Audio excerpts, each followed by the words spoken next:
cheia de histórias. Carangola, 140 anos de emancipação política.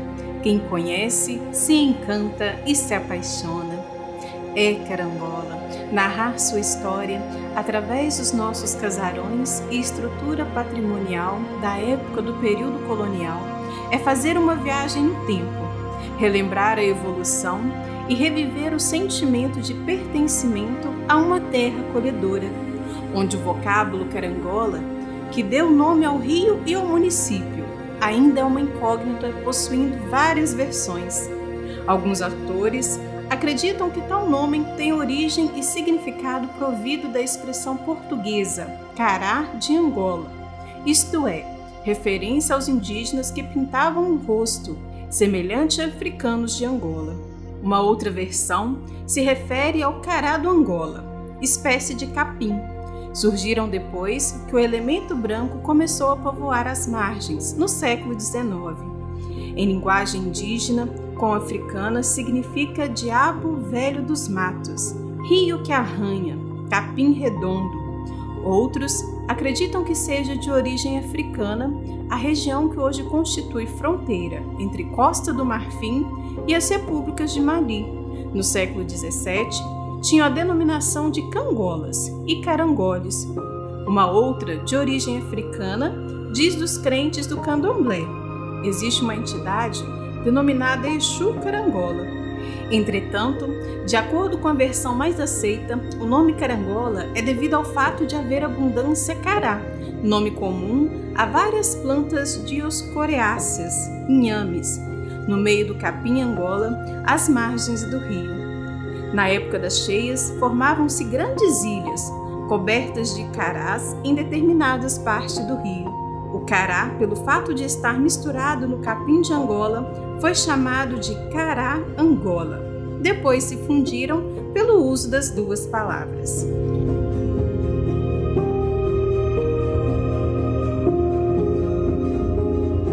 Em 2 de janeiro de 1866, o distrito de Santa Luzia do Carangola foi elevado à paróquia, condição conservada até 1878. Somente em 25 de outubro de 1881, a vila de Santa Luzia do Carangola foi elevada à categoria de cidade e designada para ser a sede do município. Em 7 de janeiro de 1882, foi instalado o primeiro governo municipal, José Ribeiro de Almeida Toches, vereador na Câmara Municipal de São Paulo do Muriaé. Em nome do governador provincial, deu posse aos 7 vereadores eleitos à Câmara. Apesar das controvérsias, o que há de concreto é que em 6 de janeiro de 1859, José Moreira Carneiro e Manuel da Silva Novaes compraram de Francisco Pereira de Souza uma extensão de terras para a formação do patrimônio de Santa Luzia do Carangola. Sobre a escolha da padroeira dessa comunidade, existem 2 versões. A primeira, de origem religiosa, conta que em 1856, o capitão Antônio Carlos de Souza, ao lavrar uma pedra para moinho, teve seu olho atingido e lesionado por um estilhaço. Em devoção a Santa Luzia, o capitão Antônio Carlos prometeu que, se fosse curado da lesão, construiria uma igreja em homenagem à santa. Como a graça foi alcançada, capitão Antônio Carlos, durante uma reunião de fazendeiros locais, propôs a construção de uma igreja em homenagem à santa de sua devoção. Com as instalações das fazendas e o crescimento da população procedentes de várias partes de Minas, Rio e Espírito Santo, surgem pequenos aglomerados urbanos, margeando o rio Carangola.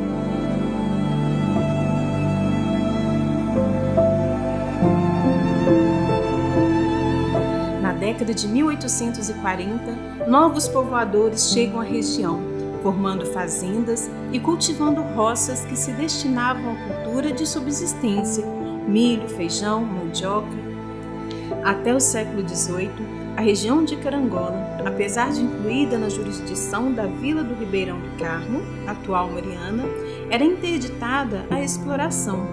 Constituía-se a chamada Zona Proibida, área em que a mata não podia ser aberta para a ocupação humana, pois servia de barreira natural à região do Ouro, evitando assim o contrabando. Nas margens do rio Carangola, onde havia um emaranhado de matas, viviam os índios puris e os tupinambás. Os puris levavam uma vida nômade, habitavam em palhoças rústicas e viviam da caça, da pesca, de plantações indispensáveis à nutrição. Já os tupinambás viviam em aldeias mais estruturadas, produziam cerâmica e praticavam agricultura. A primeira exploração da região ainda é uma incógnita. Consta que, em 1781, o governador da capitania de Minas Gerais, Dom Rodrigo José de Menezes, em visita à Serra dos Arrepiados, na atual cidade de Araponga, determinou ao padre Manuel Luiz Branco que efetuasse expedição ao outro lado daquela serra, explorando as áreas dos futuros municípios de Fervedouro e São Francisco do Glória. Com relação à chegada do primeiro homem civilizado à região de Carangola, existem várias versões. Supõe-se que tenha ocorrido entre 1805 e 1810, por elementos da família Lanes ou Lanas. A vida religiosa teve início com a construção da Capela do Rosário, edificada por Francisco de Souza Romano, benzida em 7 de outubro de 1857. A primeira igreja matriz foi construída de Taipá, no ano de 1859.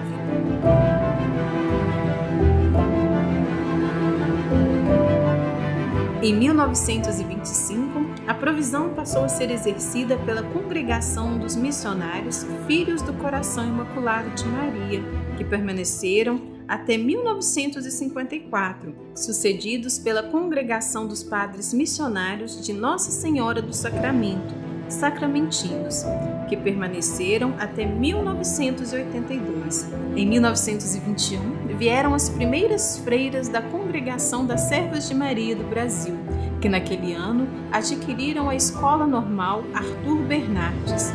Em 1935, para assumirem a direção interna da Casa de Caridade de Carangola, chegaram as freiras da Congregação das Pequenas Irmãs da Divina Providência. Em 1872, o comendador Cardoso Moreira iniciou a construção da Estrada de Ferro do Carangola, que, partindo inicialmente de Campos, Rio de Janeiro, deveria ter seu ponto final em Tombos, mas as frequentes interrupções dos trabalhos permitiram que a ferrovia atingisse, no máximo, o povoado de Porciúncula. Em 10 de julho de 1887, um trem de lastro da Estrada de Ferro Alto Muriaé foi festivamente recebido na cidade, que assim passava a ter comunicação direta e diária com o Rio de Janeiro, sendo o ponto final da ferrovia até o ano de 1914. A cidade teve um grande surto de desenvolvimento, constituindo o empório de uma área geográfica de 250 quilômetros de raio. O primeiro automóvel chegou a Carangola em 1917. Desde 1856, que a cidade dispunha de escolas singulares, tanto na área urbana como na rural. Em 21 de abril de 1925, foi inaugurado o Grupo Escolar Meloviano.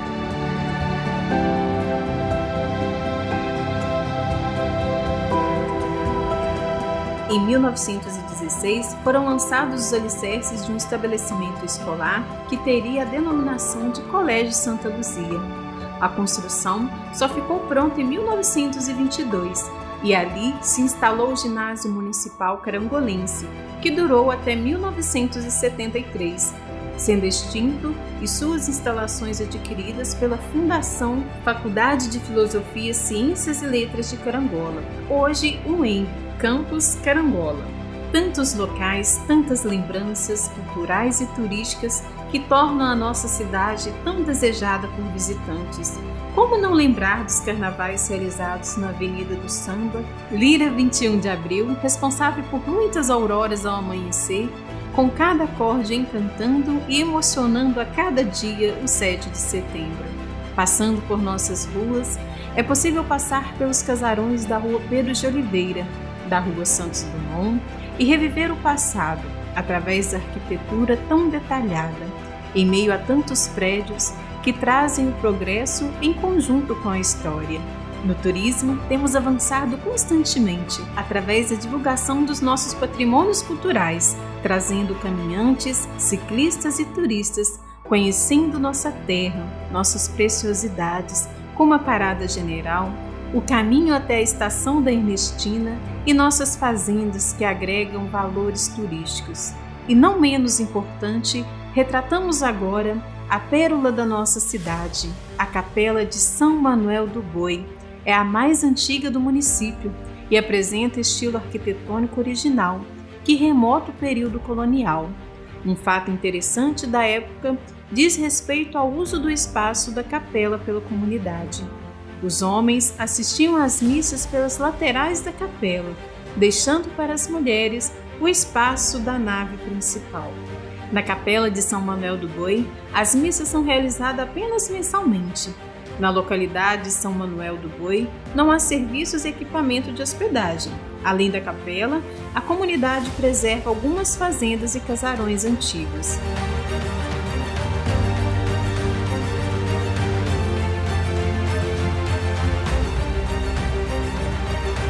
E não tem como falar de cultura sem citar o belo poema de Laurici Belete Rodrigues. E por falar em saudades, até que enfim nossa cidade se mexe e sai do marasmo em que se encontrava. As obras do calçadão da Rua Pedro de Oliveira estão mexendo com as cabeças e os corações dos carangolenses. Aquelas letrinhas nas calçadas indicando Drogaria Santa Isabel, a Seleta, Farmácia Degas, Joalheria Paz Leme, perdidas até então nas calçadinhas maltratadas e agora destacadas, emocionaram a quantos que viveram essa história. Como diria Manuel Bandeira, vão demolir esta casa, mas mal quarto vai ficar, não como forma imperfeita, neste mundo de aparências, vai ficar na eternidade com seus livros, com seus quartos, intacto, suspensos no ar. É isso, está tudo na eternidade, em nós, numa caixa invisível. Surgem de dentro dessa caixa quando passamos pelo calçadão e relembramos dos comércios que ali tinha e hoje nos resta o jornal Globo. Ah, a alma encantadora das ruas, como descreveu João do Rio, porque as ruas têm alma, nós sabemos. Sabemos? As ruas criam o tipo urbano, a rua faz um indivíduo. Quem não se lembra da escola de samba Unidos do Barão e as casas do Barão? E as meninas do Barão? A rua atrai, seduz, é uma imagem que se liga a todos os sentimentos. Na rua do meu amor não se pode namorar. De dia, velhos à porta, de noite, cães a ladrar. Então, a revitalização da Rua Pedro de Oliveira é uma injeção de sangue novo na história dessa cidade. De agora em diante, uma nova história está sendo escrita. Beleza, limpeza, chiquereza, plantas, iluminação, bancos, um belo projeto. Hoje, a cidade possui significativos atrativos históricos e culturais, como o Museu Municipal, a Estação Ferroviária, o Morro do Cruzeiro e as igrejas de São Manuel do Boi, Matriz de Santa Luzia, Fórum, Coreto, Chafariz, os bandeirantes completando 100 anos de Carangola, rodoviária, fábrica de queijo Regina, Avenida do Samba, fábrica de sabão, antigo museu, Rua Pedro de Oliveira, Jornal O Globo, Meloviana, casarões antigos, Pontilhão de Ferro, Escola Regina Passes, Faculdade Fafili, hoje o Eng Carangola, Estádio Rosini Soares, Parada General e Ernestina. Algumas festas fazem parte do calendário oficial da cidade, como a Feira Regional Agropecuária e Industrial em julho, a festa de Nossa Senhora Aparecida e a do Rosário em outubro. Em dezembro, a festa da padroeira Santa Luzia, aquecendo o turismo religioso.